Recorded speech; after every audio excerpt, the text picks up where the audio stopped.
was definitely a platform, and that's what I definitely try to look at when I go speak to young kids or anybody like that. Or most lately, what I've come to battle with is in college, and I was a football player, but you know, I didn't like to look at it as I was a football player, and now I'm a police officer. I like to look at it, that's something I do, but what I am is I'm a Christian. So it was just a lot easier to share with people when I was a football player because they wanted to see me, not so much now. They don't want to see me now.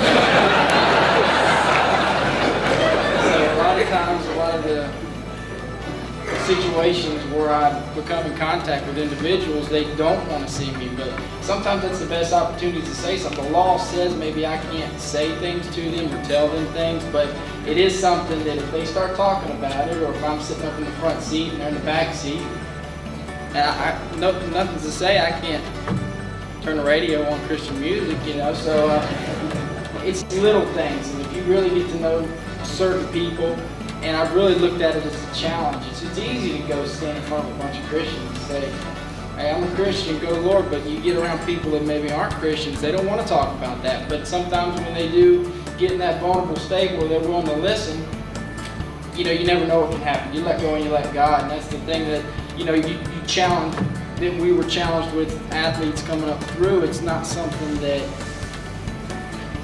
presents itself to you often. You have to seek it out sometime. You just let go and let God, and you don't try to take over the situation. You just sit back and let Him speak through you. So that's the thing that I'm working on now. And you know, I battled with it before, trying to figure out what exactly I wanted to do with after college and after football.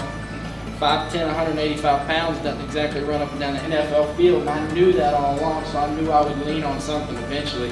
And this is what it came to, and that was the purpose. And we all know when things happen, that's what's supposed to happen. So I'll shoot Johnny a text, and when I was in the police academy and we were getting our butts kicked and learning how to be a police officer, we had a president, a vice president, and things like that, and they needed a chaplain. They asked if anybody wanted to be a chaplain, and I shot my hand right up there. I said, I can handle that. I might not be the president, but I can help the guys. So they just call me Preacher Pickle, and I'll lean on Johnny. I'm telling you, there was nothing better. Eddie and Cam said it. There's not a way that you can describe the way shared time allowed you to be vulnerable with your teammates and allowed them to be able to stay on the field with you. There's a lot of players I don't necessarily know would have made it to the Orange Bowl in '09 if it wasn't for Johnny, because they would get in that tough and battle those situations that present themselves to us, and Johnny keeps us grounded, Johnny keeps us there and keeps us fighting. So that's why it's so important.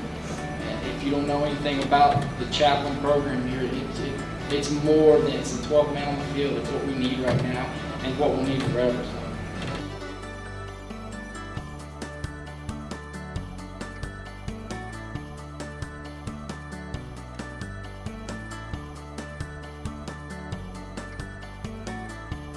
It's definitely, like I said, it's definitely hard sometimes to speak to people and tell people certain things, especially when they don't want to hear it.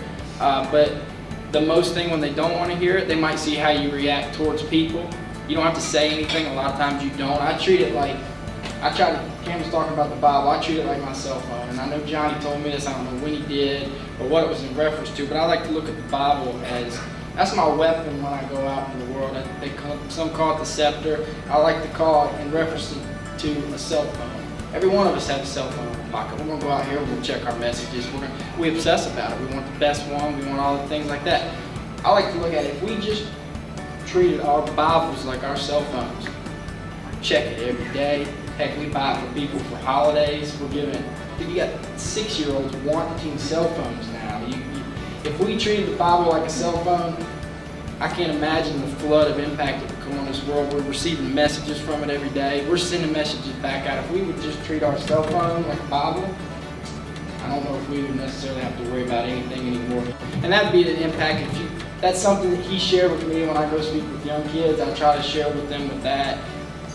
Every person I come in contact with at work has a cell phone.